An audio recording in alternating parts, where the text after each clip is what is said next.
Hi guys, welcome to this course on brand guidelines.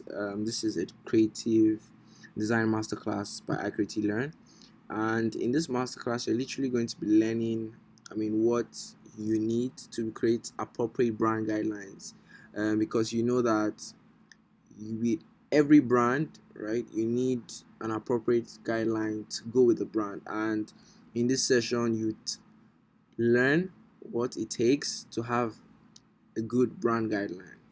Now, in terms, what is a brand guide? What comes to your head when you hear brand guide? Any suggestions? Um, a brand guide is a book that explains how an organization presents itself to the world through its logo, fonts, and color selections. Right? So, in another light, it's literally like a reference document that helps maintain some sort of consistency. So you ever thought about it like so it therefore means that as a designer, right, or a creative or a business owner, you should have a guide of how that contains your logo, your fonts, color selections. That way, if you have a different designer every year, they literally know that okay, this is how things have gone in this organization for quite a while. This is how our logo placements should be. This is how that should be, and all of those kind of things, right? So you need a brand guide document, right, to tell you that okay, yeah, my logo should be represented in black, and anytime it's represented in black, it should have this type of font. Anytime it's represented in white, it should have no font. That is what a brand guide document does, and literally shapes you to knowing that this is the step you should be taking and this is the step you shouldn't be taking, right? Why are brand guides important, right? So think of your brand identity as a company's personality, right? So this is another view of why your brand guidelines are very important.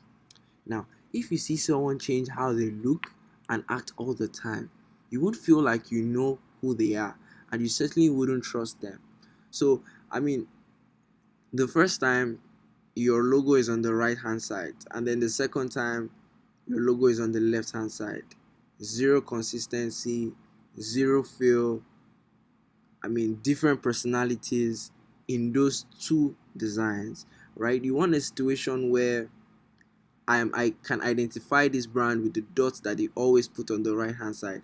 I can identify this brand with the commas that they put on the right hand side. It has to be some sort of consistent message that passes through all your creatives, all your visuals, and all of those kind of things. So now let's have another example. It's more like a DHL representative on the left hand side, right? This is the right thing. So if this person comes to deliver something to you the first day, the second day, the third week, the fourth week, there's some sort of recognition that comes to you, right? So even if it's not the same person but with the same costume, it kind of resonates, and you're like, oh yeah, that's DHL. Oh, no problems, I saw you guys last week, right? But if you see the same guy the first week, you see the DHL, the third week you see another guy and he says it's DHL, there's some sort of turn off. You're like, are you sure you're DHL? Are you sure you're not UPS? Because there are different brands with different brand colors, and so a brand guideline will help you stay on track at all times, right? So at the time when you employ a new designer, he's not going to go and design a brown apparel, or he's going to stick with your brand colors and how your logos are supposed to be and all of those kind of things. That is what we have in your brand guideline, and that's what a brand guideline does in shaping the company's consistency, the company's outlook, the company's appearance, and that's literally what it is. So there are key components of brand identity. So let's touch that in a little bit. So the key components of a brand identity is obviously your mission and vision, right? Target audience, your personality, and the values, right? And so on. So how you may have this question that you've literally would always wanted to ask: how do you create a brand guide. So the first thing is, as you design, right, you collect your guide inspiration. So a prep for your brand style guide by saving reference points that feel on your of the brand, right, or feel on the brand.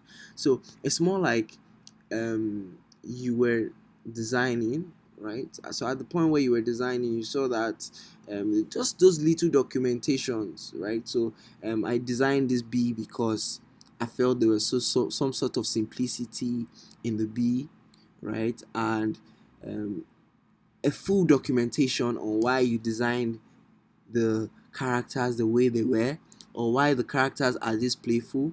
So you may say the characters are this playful because it's for a Montserrat font. You use the Montserrat font because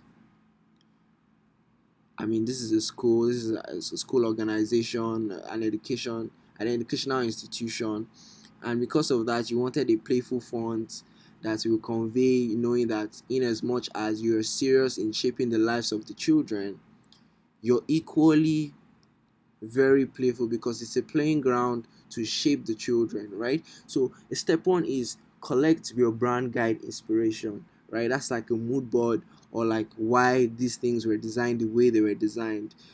So the step two will be to define the 5 essential brand guide elements. So there are 5 essential elements that you need to go in every brand style guide. So a brand story, like what I said, right? So this brand was, so there's always a story behind every brand, right? So you would hear that I founded this educational institution because I had interest in programming, or I had interest in design. And so that's the story behind that brand, right? So your logo guidelines, why did you design the logo that way? The brand color palettes, why did I decide to use black and brown? Why did I decide to use orange and red? Right? Typography and font guidelines, why I decided to use the typography that I used and the font guidelines that I used, right? And image guidelines too, that goes with mockups, how you will be positioning, like we said here, right? This is an image guideline on why your DHL is where it is, why your color is where it is, and a little bit more explanation on why my DHL logo is this way, right? All of these information that you can see that in the DHL logo we have something that shows like a tunnel, right? And that may also feel like, because this cuts across the D to the L, right? So that's like a passageway, that's like a transportation, and that's a transportation slash logistics company. So there's a lot that comes with a brand guide, right? And then the last step, which is the step three, is you have to make an outline for your brand. So you take the 5 essential elements, you mix them up with any business specific needs and wants, and build yourself an outline. This will help determine the structure of your guide. We already said this, right? It's literally the same thing we said in the previous slide. Brand story, your logo, your color palette, your typography, imagery, and website. Once you have your outline decided, right? Once you have your outline, you have to decide if you want your guide to live as a digital PDF, be available online, be printed. That way you can keep it in the company and all of those kind of things. And remember that as you're setting up the company structure, you obviously need your guideline to be in the setting of the structure. That way there's some sort of consistency that goes through all of your products and all of those kind of things. And then there's one last thing I would like you to take note of. Remember the soda that you drink every time, right? So the Coca-Cola that you drink and the Pepsi, those brands have lived years on end, right? Over 100 years. Still going on, still trucking on, still the same taste. I kind of feel that if they didn't have some sort of brand guide, even in their mixtures, right, the brand will have died a long time ago. So try as much as possible to keep a consistent message by making sure that today you start designing brand guidelines for either your clients or for business owners. You have a guideline for your business that shapes up and keeps a consistent message in your brand, in your business, And if you've come this far, you're ready to create a brand style guide. We would have another tutorial that will be quite explanatory in designing a brand style guide. Thank you guys very much. I would see you in the next one.